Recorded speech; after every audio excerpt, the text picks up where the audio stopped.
This is Orson Welles, speaking from London.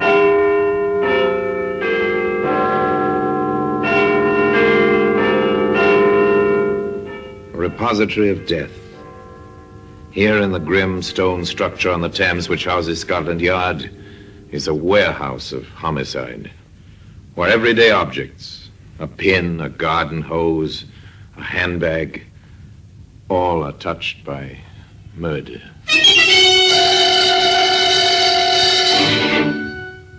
Here's a car tire. There were 3 others, all attached to a sedan. They were removed. Great Scott, Inspector. Those vandals, they've stripped the car of everything. Even the 4 tires, sir. There's nothing left. Except evidence. Now, today, one of those tires, the one that became a vital clue in the case, can be seen in the Black Museum.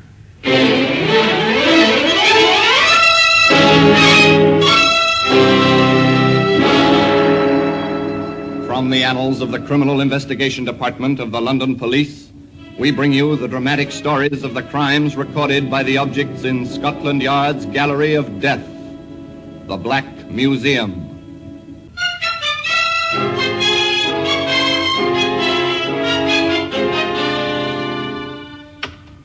Well, here we are, in the Black Museum.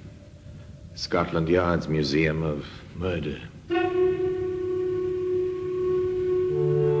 As here lies death. On the shelves, around the walls, death in many disguises. Here's a length of electric wiring. The protective insulation has been stripped away.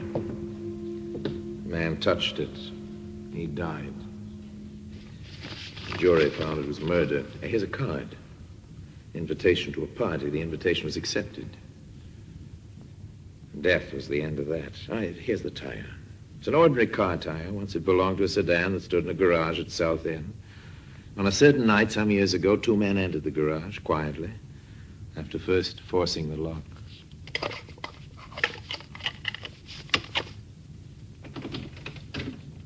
There we are, Ted. Good work, Harry. Look at her. Brand sparking new. And she's ours once we get her out of the garage. Quietly does it.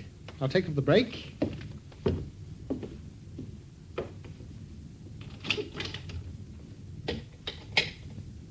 Right. We'll push her out into the street and down the road a bit. Okay, I'm ready. The object of this stealthy midnight visit was a new car. The 2 men pushed the automobile down the slope of the road, jumping in when the car began to gather speed. All right, Harry. Get in. Oh, nice going. Get us started, Ted. Right.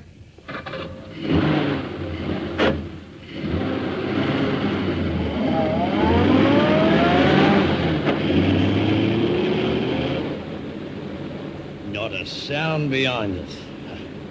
We got away with it. It was easy. By morning, we'll have everything we want off this car. Tires, spare parts, the seats. And then we'll ditch what's left, eh?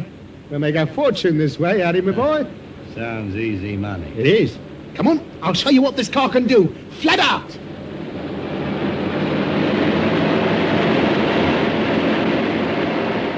A car traveling fast along the road to Eastwood. Its twin lights cutting beams in the darkness of the night. And a policeman cycling homeward. Hello? What's that up there ahead? What? A man in the center of the roadway. Oh, wait till our lights pick him up clearly. It's a copper. Oh? And he's got his hand up, signaling us to stop. Ted, you don't think... What, the word's got out this car's been pinched? Not a chance. Then what's this copper doing? Oh, might want to lift home, you never know. There's his bike at the side of the road. Ted, I don't like Take this. it easy, will you? We'll bluff our way out. If he makes trouble, I can handle him. Well, go easy on using that gun. Leave it to me. Good evening, Constable. Anything the matter? I'll have to ask you not to speed like that along this road, sir. Were we speeding? Well, I think you know you were, sir, you know.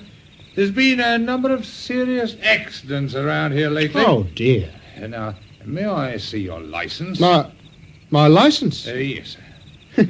You know, funny thing, I'm afraid I don't have it on me, Constable. Then I'll have to request some other means of identification, sir. Well, you know, I haven't anything on me at all. Well, where are you going, sir, and where have you come from? Well, we're just driving. Is the car yours? No, Constable. The car belongs to me. Oh, I see, sir. Then, would you tell me its number? It's on the front of the car if you want to see it. I know the number, but do you? Well, no, not offhand. As I thought, sir. This is a stolen car. Stolen? You'd both better get out. Now, come on. I'll have to take down some particulars. Yeah, what makes you think you can order us around, eh? Get out, I said. Come on. I want your names. And put that gun away. Say your prayers, copper. Give me that gun. Don't let him take it, Ted. Yeah. I won't, don't worry. You ask for trouble, copper, you're gonna get it.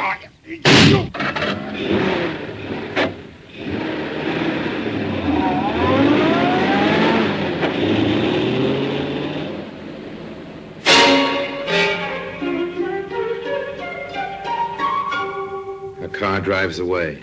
A man lies dead on the roadway. A murder has been committed.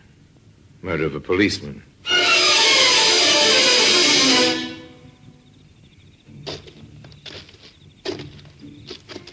Lovely morning, George. You wouldn't think it to read a morning paper, Tom. Nothing in it but crime. You won't find much crime round these parts. Here, what's the matter with your dog? Oh, he seems to have found something ahead there. Well, it's not like him to get that excited. What's the matter with him? Yeah, wait a minute, George. Huh? Unless I'm mistaken, it ain't only in the morning papers you'll find crime. What do you mean? Well, ahead there. Yeah? Over by the side of the road. It looks like a man. So it does. Come on.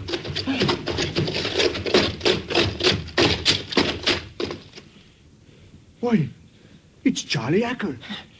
He's dead. By morning, Scotland Yard was represented at the scene of the crime by Inspector Clancy and Detective Sergeant Redding. Nasty business, sir. Oh, here's a notebook lying on the ground beside him. Yes, and he was holding a pencil in his right hand. Well, that seems fairly straightforward, sir. He was about to take down some particulars from a person or persons whom he'd met. The evidence suggests that, Sergeant. But wait a minute, Inspector. His torch is here in his pocket. Is it? And there's no street lighting nearby. How could he have been writing? By the light of a vehicle, presumably. Of course, sir. Either the headlights or the interior lighting of a car or a truck. More likely the interior lighting, don't you think, Inspector? Well, we'll work on that assumption first. Which means it was a car. Yeah, there are some tracks here. You can see the skid marks. Now, they might be caused by a car starting fairly fast. I want those tracks photographed. The photographs were duly sent to certain experts at Scotland Yard, and a report came back to Inspector Clancy. Report from the yard, sir. Yes, Sergeant Redding? Those tracks were made by an Evans car. An Evans, eh? Get a full list of all stolen cars within a 50-mile radius. We'll see if there was an Evans amongst them. There were two. One was found. Inspector Clancy interviewed the owner of the other. Yes, it was taken the night before last, Inspector. Some bounder picked the lock of my garage and got away with the car. I'll get a full description from you, sir. Certainly, but I say, the Scotland Yard doesn't usually go chasing stolen cars, does it? Not usually, eh, Colonel Fentress? Oh, there's something else behind it, is there? Excuse me a moment. Hello, Fentress speaking. Yes, just a moment. It's for you, Inspector. Thank you, sir. Hello? Yes, Redding? At Raleigh. I see. Yes, I'll come down right away. Something happened, Inspector? An Evans car's been found, sir, abandoned in a ditch outside Raleigh. A new Evans. Index mark TW6120. But that's mine, by Jove. Then you'd better come along, sir. They found the car, the police going over it for fingerprints. Curious crowd gathered around it. It was a vastly different car from the one Colonel Fentress had locked in his garage 2 nights earlier. Great Scott, Inspector, those vandals, they've stripped the car of everything. Even the 4 tires, sir. There's nothing left. Except evidence. What do you mean, Inspector? This was the car concerned in the murder of Constable Hacker on Eastwood Road. My car? Concerned in that killing? Come with me, Colonel. I'll show you the evidence to prove it. That car is the first link in a long chain at the end of which is the murderer. And a further link is the missing 4 tires, one of which became the vital clue in the case. That tire can be seen today in the Black Museum.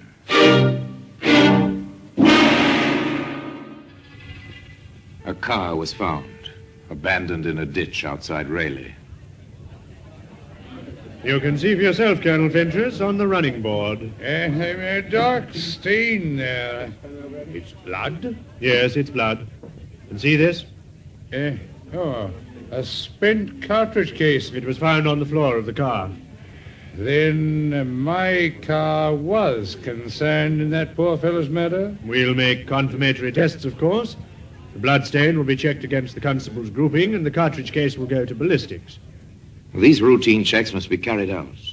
But Colonel Fentress knew, and Inspector Clancy knew, that the driver of the stolen car had taken part in the policeman's murder. And knowing this, the inspector was able to reconstruct the crime.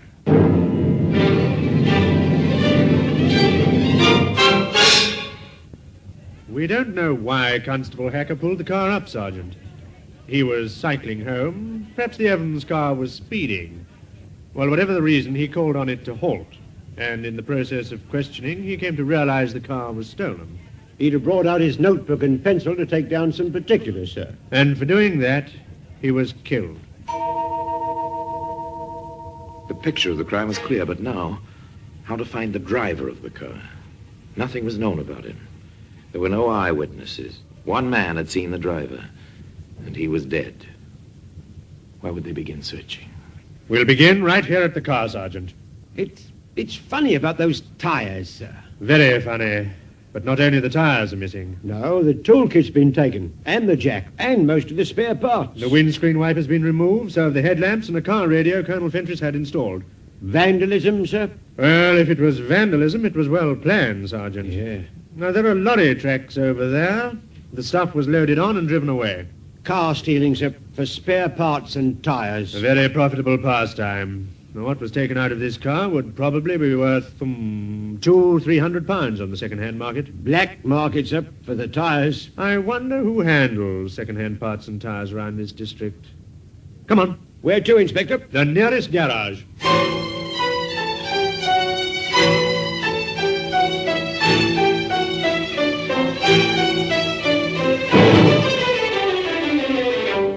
They found a garage less than half a mile away.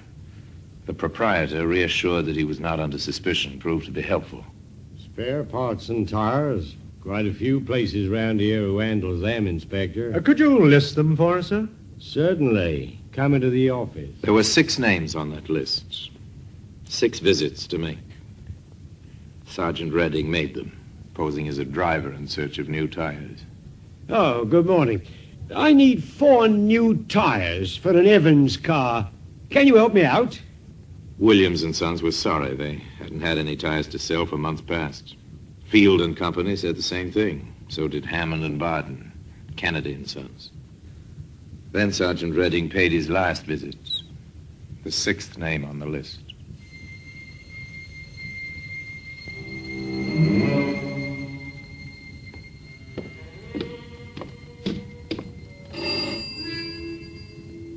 A small motor workshop on the road out of Eastwood. A car was being overhauled by a mechanic. A lorry stood on a vacant block of land beside the workshop. A sign at the front of the building said, Randolph and Burns, motor engineers and spare parts. Yes, sir? I need 4 new tires for an Evans car. Can you help me out? An Evans? Do you own an Evans car? Oh, not me, chum, no. No, it's for the governor. I've been everywhere trying to get these tyres. Well, I might be able to set you up. Of course, they're in short supply. We'll pay whatever you ask for them. Okay. Ted, What's that? here a minute, will you? What is it? Fella here wants to buy some Evans tyres. Oh? Chauffeur, aren't you, mate? Yeah, that's right. We can set him up, can't we? No, we can't. But Ted, he'll pay the right I tell you, we price. can't. We can't set him.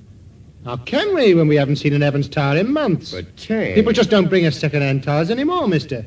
Sorry.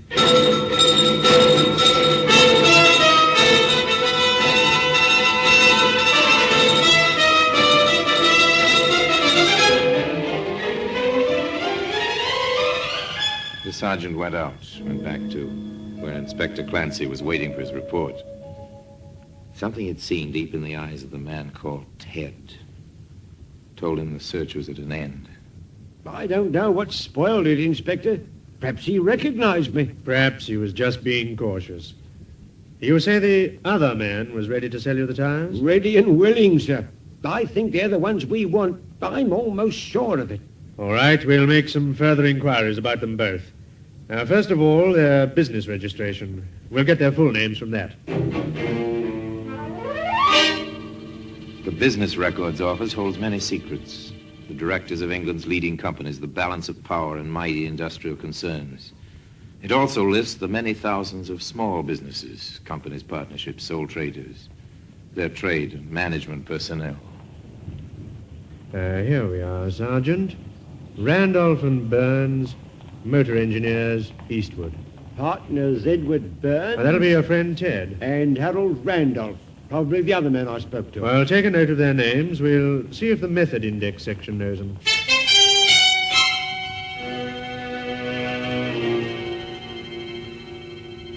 The Method Index section at Scotland Yard. That's a vast room of records. The walls are lined solidly with filing cabinets. Here are the details of all the crimes, from murder to petty theft. Here are the names and the aliases of all the criminals ever convicted in any English court, filed and cross-filed for easy checking. Those two men you asked me to check, Inspector Clancy. Find anything on them, Stevens? There's no record for Harold Randolph. What about the other one? Burns, yes, we know him. Ted Burns, motor mechanic, 4 convictions. The first from my hometown, funnily enough, Oxford City Police Court. The charge? Stealing a motor car.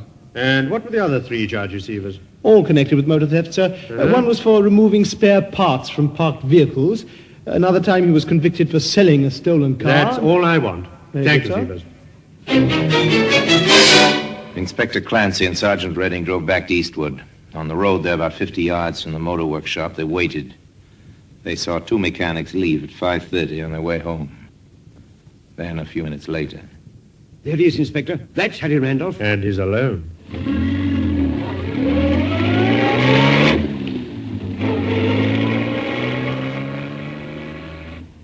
It was a very peaceful scene. A casual passerby would have noticed a dark sedan slowing down beside a thick-set man in overalls.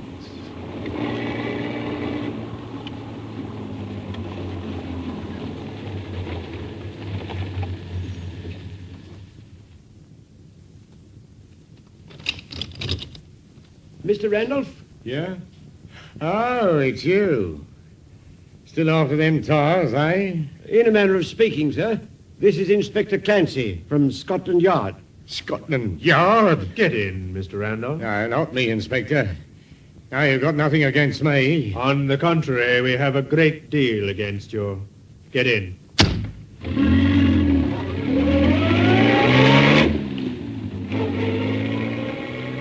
Randolph was defiant at first, but when the advantages of turning King's evidence were pointed out to him, he became almost verbose. It wasn't me who thought of the scheme. I was talked into it by him. The scheme being to steal cars, sell their spare parts and tires, and abandon them? Yeah. Ted said we couldn't get enough parts and tyres to stay in business otherwise. He talked me into helping him to pinch the Evans. Well, go on. Well, everything was sweet, and then on the way back to Eastwood, the cop signals us to stop. Tells us we were speeding. He'd have got our names and all. So you shot him dead? I didn't do it. Ted shot him. The gun's hidden in the desk down at our works. His fingerprints will be on it. I told him not to shoot. He wouldn't listen. We took the lorry down and got everything we could from the car and brought it back. And where is that stuff now? Well, some of it we sold, and 3 of the tires went off late today. I would have sold a lot to the copper here, but Ted was wise to him. He can smell coppers. 3 were sold. Then 1 tire is left on the premises? Yeah. But listen, won't you? I might have helped to pinch the car, but I'd nothing to do with the murder. Ted did that. He shot the copper. A report on the tyre we found on the premises, sir. It comes from an Evans car, all right, and matches the tracks near Constable Hacker's body. Then our case is complete, Sergeant. The gun was found, the fingerprints on the wheel rims belong to Randolph and Burns, and now the tyre. All right, Randolph, you've one more chance to help us. Where's Burns? Come on, you must have some idea. Right. But you've got to look after me. I'm not promising anything. Where's Burns? He's trying to get away overseas. I think he was heading for Liverpool. He was always talking about a pal of his who was a ship's mate. Can you remember the name of the ship? I think it was called the Briar Rose.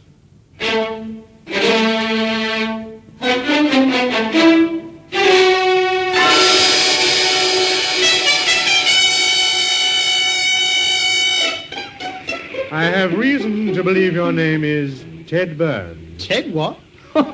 You got the wrong man, Sam. I don't think so, Mr. Burns. I have here a warrant for your arrest on a charge of murder. Hey, you got nothing on me? You got no evidence? Oh, yes, we have, Mr. Burns. All the evidence we need. And today, that tire occupies a place in the Black Museum. Orson Welles will be back with you in just a moment.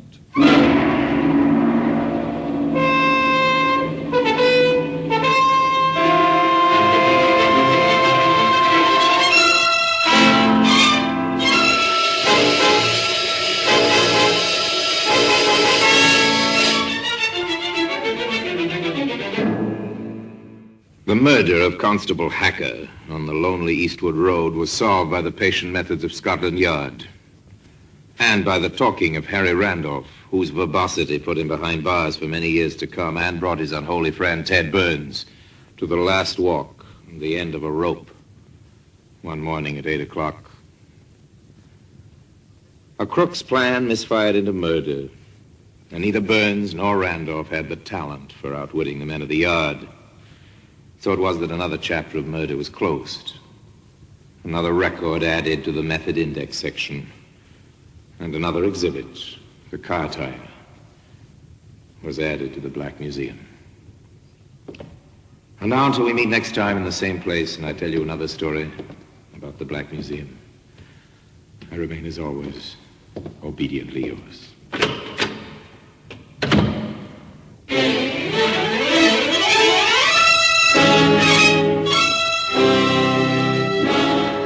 The Black Museum, starring Orson Welles, is presented by arrangement with Metro-Goldwyn-Mayer Radio Attractions.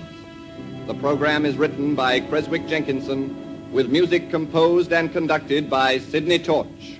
Produced by Harry Allen Towers.